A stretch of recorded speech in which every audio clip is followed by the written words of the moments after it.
Hi, I'm Beth Kaufman, and I'm going to talk about how to pace yourself during a marathon. Well, pacing yourself is the key to actually finishing that marathon successfully. If you go out too fast, I guarantee you'll be walking by the end.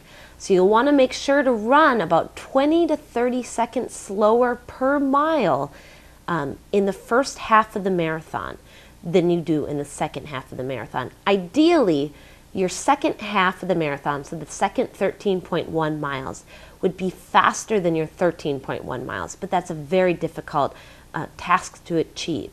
But go in there going nice and slow from the get-go. Everyone around you is going to take off and run by you, but do not be tempted.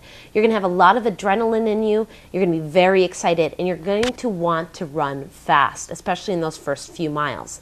Resist the urge. I promise you it'll come back tenfold at the end.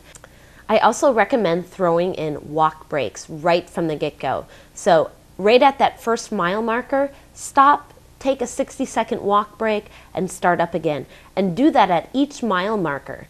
And then as you get closer to the end, you can take out those walk breaks, but that will allow your body to kind of have a short little recovery, and mentally it'll allow you to kind of break up the race a little bit. You also want to see how you feel when you get to about mile 20. So you're going to want to check in with your body. If you're feeling good around mile 20, that's a good sign that you can go.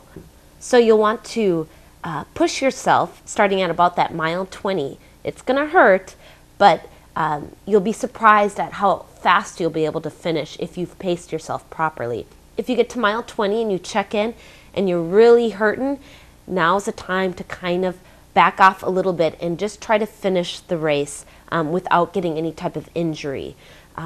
So again, when you're trying to pace yourself in a marathon, start out slow, 20 to 30 seconds slower than the mile pace you had originally wanted to run. And then slowly over the race, you can increase that mile time. And secondly, incorporate walk breaks throughout the race. So these are just some suggestions on how to pace yourself to a successful marathon finish.